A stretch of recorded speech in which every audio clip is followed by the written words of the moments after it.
दोस्तों, कई अलग अलग धर्म की अलग अलग मान्यताएं होती है। हर धर्म की अपनी एक पहचान और खासियत होती है और इस दुनिया पर लगभग 70% लोग अपने धर्म के अनुसार ही अपना सारा जीवन जीते हैं। उन्हीं धर्मों में से एक है इस्लाम, जिस धर्म के लोगों की संख्या दिन व दिन तेजी से बढ़ती जा रही है। इस धर्म ने नरक के बारे में कुछ ऐसी चौंका देने वाली बातें बताई हैं जो काफी ज्यादा अजीब और डरावनी है। तो अगर आप भी जानना चाहते हैं इस्लाम धर्म में नरक यानी कि जहन्नुम के बारे में ऐसी कौन सी बातें बताई गई है जिसे सुनकर लोगों की रूह कांप उठती है, तो ब्राइट ज्ञान की इस वीडियो को स्किप किए बिना अंत तक हमारे साथ जुड़े रहिएगा।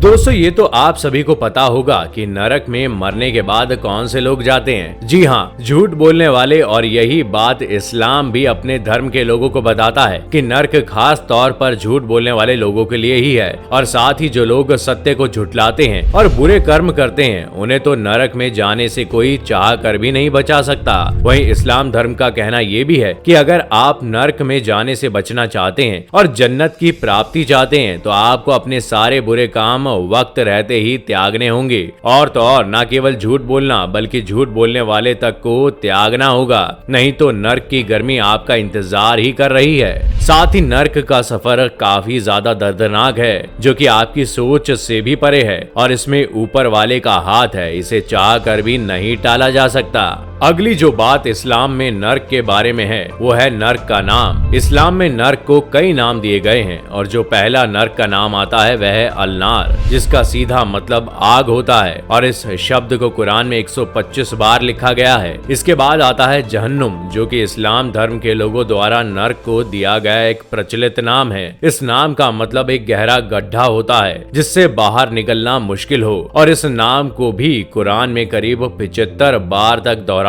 गया है। और नर्क को कुरान में जाहिम नाम से भी जाना जाता है और इसका मतलब ब्लेजिंग फायर होता है, जिसका कुरान में 26 बार उल्लेख किया गया है। और जो नर्क का अगला नाम है वो है सकार। ये नाम उसे उसकी तेज आग को देखकर दिया गया है। लाजिया एक और नर्क का ही नाम है जिसका मतलब भी ब्लेजिंग फ्लेम है। और उसके बाद हाविया, जिसका मतलब डीप ड्रॉप है, यानी कि इंसान मृत्यु के बाद सबसे ऊंचाई से सबसे नीचे गिरता है। और इसके बाद आता है होटामा, जिसका मतलब किसी चीज के टूटे हुए टुकड़े से होता है। तो इतने सारे नाम कुरान में नर्क के लिए दिए गए हैं, वह भी पर्याप्त मतलब के साथ। तो है ना ये नर्क के बारे में एक चौंका देने वाली बात। दोस्तों, ये तो मैं आपको पहले ही बता चुका हूँ कि इस दुनिया में लगभग 70% लोग ही अपने धर्म को मानते हैं और इसी के चलते लोगों में दो तरह की बातें बनती हैं। ऐसा ही कुछ इस्लाम धर्म के लोगों के साथ भी है। उनमें से बहुत से लोगों का कहना है कि नर्क अनंत है और इसमें जाने वाला व्यक्ति कभी वापस नहीं आता।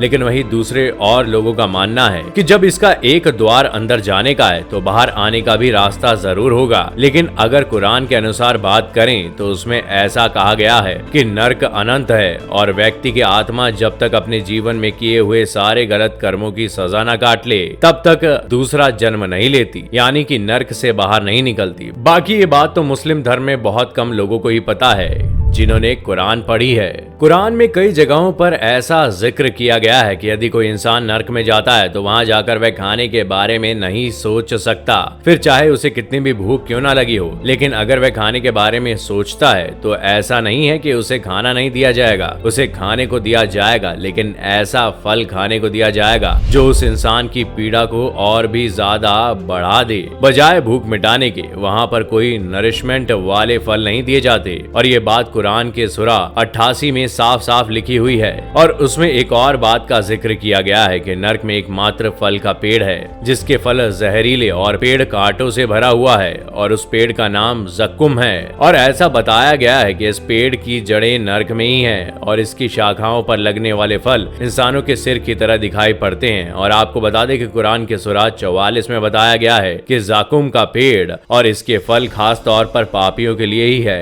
और इस फल से भूख तो नहीं मिटती, लेकिन पूरे शरीर में जलन जरूर होने लगती है। ये जलन चाय से होठ जलने वाली नहीं होती, बल्कि उससे कई गुना ज्यादा खतरनाक होती है। दोस्तों, ये तो आप सब जानते ही होंगे और ज्यादातर लोगों ने ये किसी टीवी शो या फिर कार्टून में देखा होगा कि नरक में एक नहीं, दो नहीं, बल्कि 7 दरवाजे होते हैं और इसके ऊपर तो कई फिल्में भी बन चुकी है। लेकिन अब सवाल आता है कि क्या ये सच है? तो आपको बता दें कि इस बात का जिक्र इस्लाम धर्म की पवित्र किताब कुरान में भी किया गया है। कुरान में बताया बताया गया है नर्क में 7 द्वार होते हैं और ये पूरी तरह से सच ही होगा। और ये द्वार कोई साधारण द्वार नहीं होते, बल्कि ये पाप द्वार होते हैं जिनके अंदर जाने पर इंसान की रूह को अलग अलग टॉर्चर किए जाते हैं। इन द्वारों में जाकर अपने जीवन में किए हुए पापों का हिसाब देना होता है। ये इंसान के पापों पर निर्भर होता है कि उसे कौन से द्वार में भेजा जाएगा और क्या सजा दी जाएगी। और आपको बता दें कि आप कुरान में दी गई इन बातों को झूठ नहीं बोल सकते, क्योंकि ये पूरी तरह से सच है। पर अब आप बोलेंगे कैसे?